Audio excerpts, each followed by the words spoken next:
Welcome to another episode of Black Eye Platinums, where I platinum review games you may or may not heard of while showcasing gameplay. This is Ro here with Platinum 130, Alan Wake 1 Remastered for the PS5. Yeah, this game came out I think in 2010, and it's been 13 years since Remedy made their second project. So I had to play the first one to see what's going on with the second one, so let's get into it. So yeah, you are an author that has a manuscript that you haven't finished that allows everything you say in there to come to life on this specific little island. It's a haunted island. Yeah, pretty straightforward game with decent combat. The game roughly took me 29 hours, and that is because there's a second playthrough.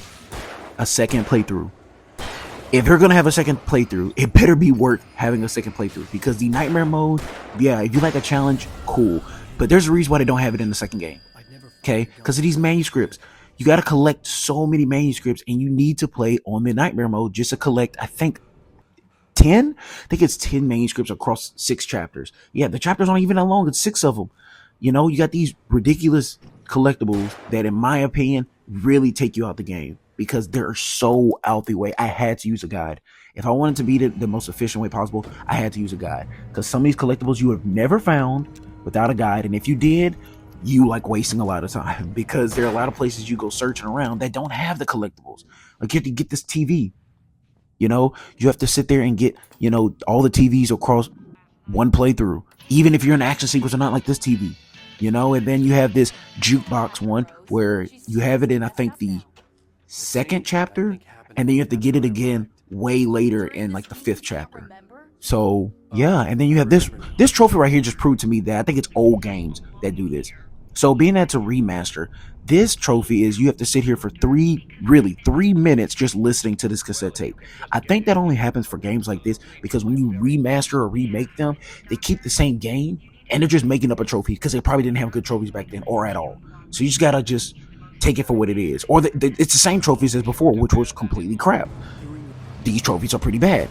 This boss sequence, taking down these tractors, it's optional. I don't know how somebody could beat it without actually beating it and leaving the area, but you can, because it's optional.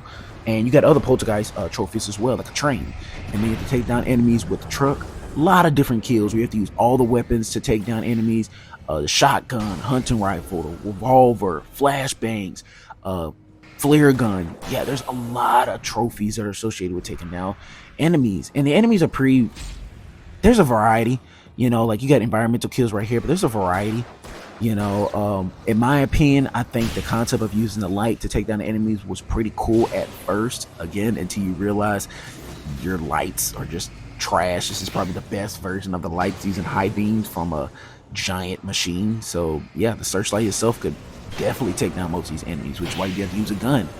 So overall, I'll probably rate this game for a trophy level probably like a 6. Yeah, the collectibles just took me way out of the game. I couldn't even enjoy it for what it was. I strictly played this game just so I can know what's going on with the second one, which I will definitely finish and beat as fast as I can, so I can give you a review on that, because I've heard great things about it. So yeah, check back on my page less than a week and I'll have the second game up. Yeah, don't need to beat this game to play the second one, but I did anyway. Don't forget to like and subscribe.